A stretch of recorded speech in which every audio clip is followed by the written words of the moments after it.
जय श्री गणेशाय नमो नमः। आश्विन मास के श्राद्ध पक्ष में आने वाली इस एकादशी का व्रत करने से पितृदोष दूर होता है तथा यह एकादशी पितरों को अधोगति से मुक्ति और मोक्ष दिलाने वाली मानी गई है। इस कथा को सुनने मात्र से ही वायपेय यज्ञ का फल मिलता है। इंदिरा एकादशी व्रत की पौराणिक एवं प्रामाणिक कथा।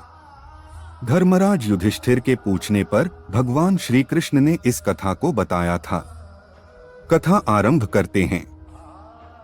प्राचीन काल में सतयुग के समय में महिष्मती नाम की एक नगरी में इंद्रसेन नाम का एक प्रतापी राजा धर्मपूर्वक अपनी प्रजा का पालन करते हुए शासन करता था।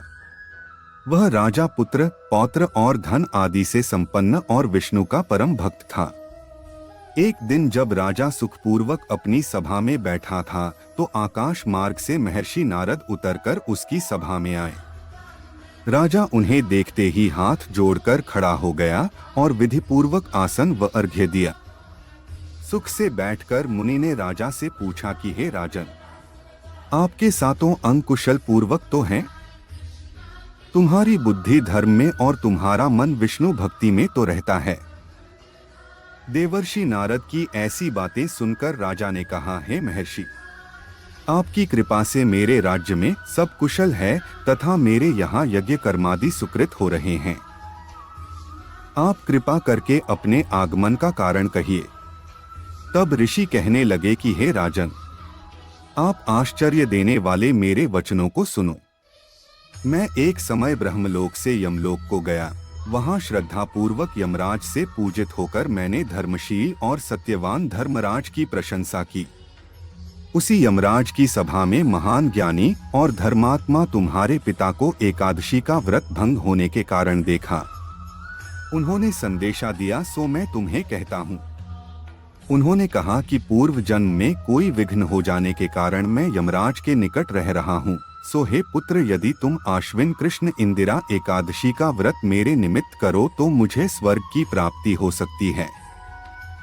इतना सुनकर राजा कहने लगा कि हे महर्षि, आप इस व्रत की विधि मुझसे कहिए।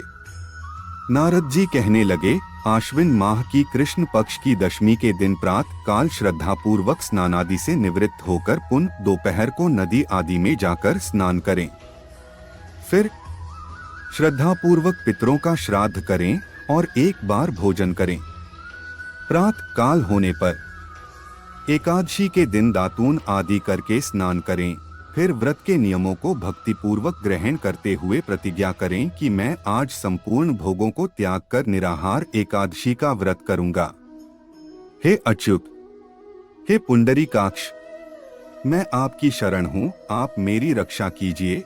इस प्रकार नियम पूर्वक शालिग्राम की मूर्ति के आगे विधिपूर्वक श्राद्ध करके योग्य ब्राह्मणों को फलाहार का भोजन कराएं और दक्षिणा दें। पितरों के श्राद्ध से जो बच जाए उसको सूंघकर गौ को दें तथा धूप दीप गंध पुष्प नैवेद्य आदि सब सामग्री से ऋषिकेश भगवान का पूजन करें। रात में भगवान के निकट जागरण करें। इसके पश्चात द्वादशी के दिन प्रातः काल होने पर भगवान का पूजन करके ब्राह्मणों को भोजन कराएं। भाई बंधुओं, स्त्री और पुत्र सहित आप भी मौन होकर भोजन करें। नारद जी कहने लगे कि हे राजन, इस विधि से यदि तुम आलस्य रहित होकर इस एकादशी का व्रत करोगे तो तुम्हारे पिता अवश्य ही स्वर्गलोक को जाएंगे। इतना कहकर नारद जी अंतर्ध्यान हो गए। नारद जी के कथनानुसार राजा द्वारा अपने बांधवों तथा दासों सहित व्रत करने से आकाश से पुष्प वर्षा हुई और उस राजा का पिता गरुड़ पर चढ़कर विष्णु लोक को गया। राजा इंद्रसेन भी एकादशी के व्रत के प्रभाव से निष्कंटक राज्य करके अंत में अपने पुत्र को सिंहासन पर बैठाकर स्वर्ग लोक को गया। हे युधिष्ठिर, यह इंदिरा एकादशी के व्रत का महात्म्य मैंने तुमसे कहा। इसके पढ़ने और सुनने से मनुष्य सब पापों से छूट जाते हैं और सब प्रकार के भोगों को भोग कर बैकुंठ को प्राप्त होते हैं। इतना ही नहीं, इस व्रत से पितृदोष दूर होता है तथा पितृदोष से भी मुक्ति भी मिलती है और पितरों को मोक्ष की प्राप्ति होती है। नमस्कार दोस्तों, सुनो सिर्फ इसको चैनल पर आप सभी का स्वागत है। अगर आप महादेव का भक्त हैं तो कमेंट में हर हर महादेव जरूर लिखें और अगर अभी तक आपने चैनल को सब्सक्राइब नहीं किया तो सब्सक्राइब कर ले। धन्यवाद।